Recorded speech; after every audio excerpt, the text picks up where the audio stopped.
Nos vamos a ir a Brasil, donde está conmocionado el mundo político por una decisión del Tribunal Supremo de aplicar penas de cárcel a quienes fueron colaboradores muy cercanos, muy íntimos de Lula da Silva durante su presidencia.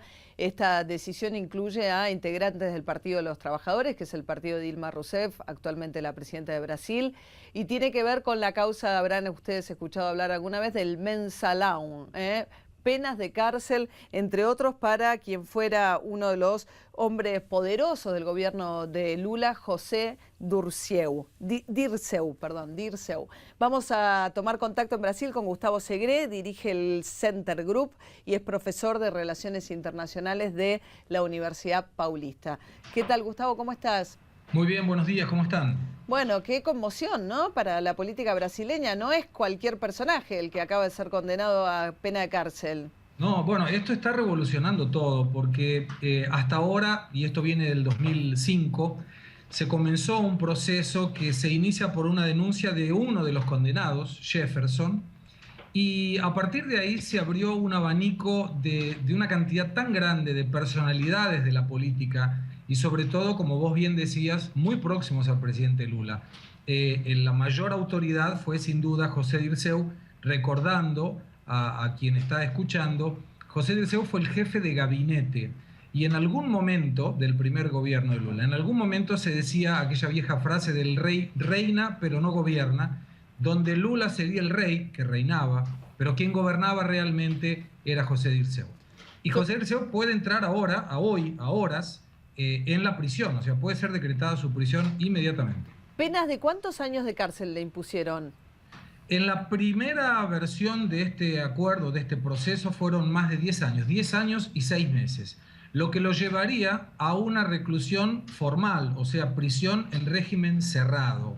Él apeló a través de sus defensores en uno de los delitos que se le imputaba, que era asociación ilícita. Aquí se llama formación de cuadrilla. Y en ese delito, que todavía está en proceso, como todavía no tiene sentencia firme, se ha reducido la sentencia final y si hoy fuera decretada su prisión, iría en régimen semiabierto. O sea, podría dormir en la cárcel y trabajar o estar fuera de ella durante el día. Pero de cualquier manera es un hito en la política y en la justicia brasilera que una persona con la importancia que José Dirceu tenía en el gobierno Lula pueda ir a la prisión. Y además esto no tiene instancia de apelación, ¿no, Gustavo? Porque es el Tribunal Superior, como si aquí en la Argentina fuese el equivalente de la Corte Suprema de Justicia de la Nación, llevando adelante el procedimiento y con un componente me parece interesante que se trata de un juez, el primer juez negro, ¿no?, que llega a la Corte Suprema, designado en tiempos de Lula, ¿puede ser? Designado por Lula, fue quien lo puso, fue Lula, quien lo indicó fue Lula. Y es correcto, no hay apelación mayor. Hubieron lo que se llama recursos de infringencia, que son algunos recursos por algunas penas que podrían haber sido atenuadas en función de una ley que justo cambió en el medio del tribunal. Imaginamos, por la presión pública, que no deben haber reducciones sustantivas en las penas que se han impuesto, pero lo cierto es que este segundo paso del proceso, entre los cuales serán juzgados nuevamente José Dirceu por el delito de asociación ilícita, será solamente revisto en el año 2014. Entonces, muy probablemente esa revisión de pena total, que llegó a 10 años y 6 meses, pueda ser reducida. Si se reduce a menos de 8 años, continuará con la prisión semiabierta. Si se reduce, pero en el total continúa más de 8 años, tendrá que hacer reclusión en régimen cerrado. ¿Vos sabés, Gustavo, que algún paralelismo podemos establecer, si bien en Argentina las penas de corrupción son tan bajas que casi nunca llegan a penas de cárcel, salvo que probaran asociación ilícita, por ese motivo estuvo preso un periodo Menem, pero después se cayó justamente la acusación de asociación ilícita? Pero el paralelismo me parece que podría ir en este caso por el lado de que aquí hay mucha especulación alrededor del presidente de la Corte Suprema de Justicia y si tiene o no aspiraciones políticas. En el caso de Brasil, ¿qué situación hay del PT respecto a este juez nombrado por Lula y cómo está llevando adelante este proceso? Bueno, hubieron dos jueces también impuestos por el gobierno de Lula, uno se llama Lewandowski y el otro Triboli, que fueron prácticamente abogados de defensa, no fueron jueces de la Corte Suprema. Y a instancias de estos dos jueces es que al tener 4 votos o más de conflicto con los otros votantes, con los otros miembros de los otros 11, en total son 11 jueces, entonces daba la posibilidad de reverter o analizar en detenimiento la pena. Joaquín Barbosa, que es el presidente de la Corte Suprema en este momento, no me parece ser una persona maleable en relación a cuestiones políticas. Él ya indicó que no será candidato a absolutamente nada. Y el hecho de ser el primer juez presidente de la Corte Suprema negro hace también una diferencia muy grande ante la sociedad. Recordemos que en junio y julio de este año la población brasilera salió a las calles para reclamar de la corrupción. A partir de esas manifestaciones se elevó la pena de corrupción a la misma igualdad que estupro, que acá sería violación y asesinato en primer grado.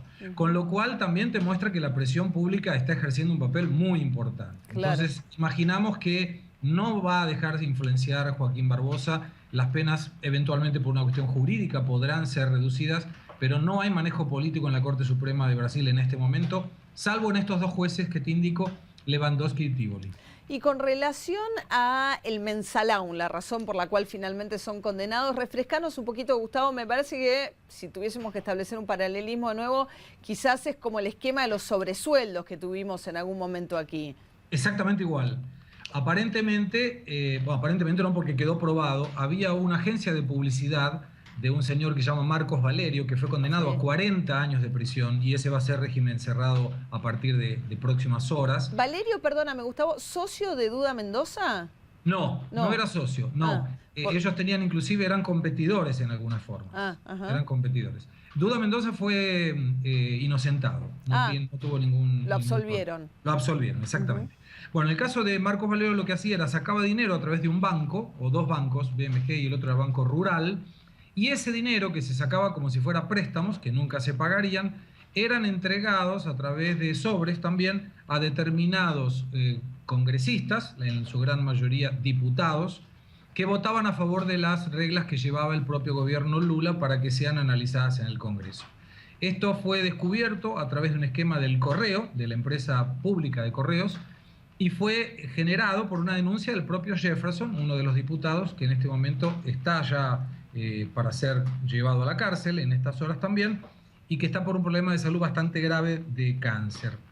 Esta cuestión de los sobrecitos de sueldo, aparentemente habían valores diferenciados, pero en el promedio eran 30.000 reales por mes. Aproximadamente, para hacer un cálculo, unos 15.000 dólares por mes, además del sueldo de diputados que tenían en la época. Claro, cobraban del Ejecutivo, siendo que ya tenían su sueldo de legisladores, pero no por una ley específica, tipo la ley de Banelco, que ahora se está discutiendo acá también en un juicio cuando fue la de flexibilización laboral en tiempo de la Rúa, sino que cobraban regularmente un sobresueldo del Ejecutivo negro. Exactamente, y pasaban a buscarlo por el banco, por la agencia de este Marcos Valerio. Se generó una caja 2 enorme porque había retiros de la caja de los bancos, cosa que aquí es en común. Gente que fue a retirar dinero también se fue involucrada. O sea, vos fíjate, si yo soy el diputado y te pido que vos vayas a retirar el dinero, como tenías que colocar tu nombre para retirar el dinero, vos también hubieras sido imputada en este delito.